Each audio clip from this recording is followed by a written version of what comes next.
Hey everyone, welcome to Steven Universe, the show where we look at the universe of Steven Universe. I'm your host, Victor Frost. First things first, it's time for a review. Modern cell phones are wonderful, aren't they? With this complicated mess of glass and plastic and metal, I can communicate with people from quite literally just about anywhere in the world. But more often than not, I'm using it to text rather than as an actual phone.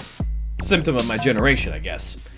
The text message itself is a wonderfully interesting method of communication, too.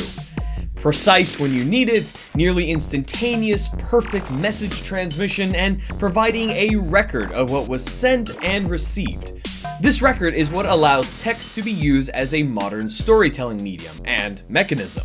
In fact, a whole music video was even made telling the story of a breakup through texts, and the video was designed to be viewed on a phone, letting you watch the back and forth of the text messages in real time. It's almost voyeuristic in its personalness. It's quite good. Link in the description and up here. The Tumblr blog Text Between Gems uses the framework of text messaging to give us little vignettes of the gems' lives, and then some.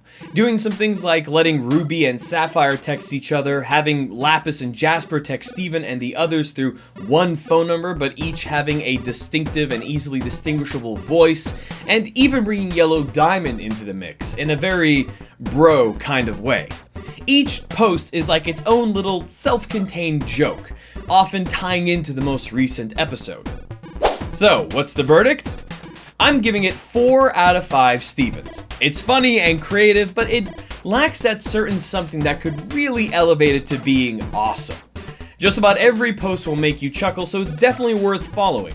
There'll be a link to the whole blog, but I'll also link you to a recent post showing a conversation between Ruby and Sapphire that I thought was particularly funny. Now it's time for us to look at the latest episode and see what we learned. If you haven't yet seen the episode, When It Rains, now's your chance to pause this video, go watch that one, then come back. Don't worry, we'll wait. This is your spoiler alert. New episode, new lore. Let's see what we learned. So the plot thickens as we continue along the Peridot saga. Yes, that's what I'm calling it now. We learn in this episode that the cluster is actually a massive weapon. An earth-shatteringly big one, literally.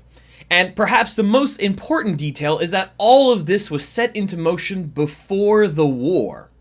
The gem mutants that we saw all the way back in Keeping It Together, in Nightmare Hotel, and most recently in this episode, were all products of forced fusion experiments to see if making a geoweapon would even be possible. Based on what Peridot says and the information we already know, artificially fused gem shards were seeded into the ground hundreds of years before the war so they could incubate. These were prototypes, proof of concepts, experiments designed to show if artificial fusions could produce a viable end product. After verifying that they could, a massive artificial fusion, the cluster, was constructed and left to incubate. Fast forward to the present. The war has happened and Homeworld has abandoned the Earth, unaware that there are gems continuing to live on it. But they do know about the cluster, that it's still here, that it might be possible to retrieve. So they assign Peridot to investigate it, to check in. And what does she find? The smaller artificial fusion experiments are starting to emerge, acting as harbingers of the Earth's imminent destruction. Or, less dramatically, little kitchen timers saying the cluster is just about cooked. This is what makes Peridot so freaked out, so desperate to get off the planet. If she doesn't get off of the Earth before the cluster emerges, she's going to die. No ifs, ands, or buts about it. Now she, Steven, and the rest of the crystal gems need to work together towards a singular goal. Stop the cluster from emerging at any cost. Because if they don't... But of course, none of this would have been possible to learn if it wasn't for the quality bonding time between Steven and Peridot. Seeing Peridot freak out over something as simple as rain and thunder, thinking it was the emergence of the cluster, really hammers home the fact that she's an alien. With the crystal gems, they've acclimated to Earth and we've acclimated to them, to the point that it's easy to forget that they're aliens. We're just so used to them, similar to Greg's experience to Rose. Peridot's fear and lack of knowledge of even the most basic information about Earth is a great way to expose the audience to just how disoriented she is, further enhancing her vulnerability. See the last episode. Having Steven explain things to her, comfort her, assuage her fears, helps create a relationship of trust between them. He is a safe person, not trying to kill her or hurt her or bubble her, but trying to help her, to trust her.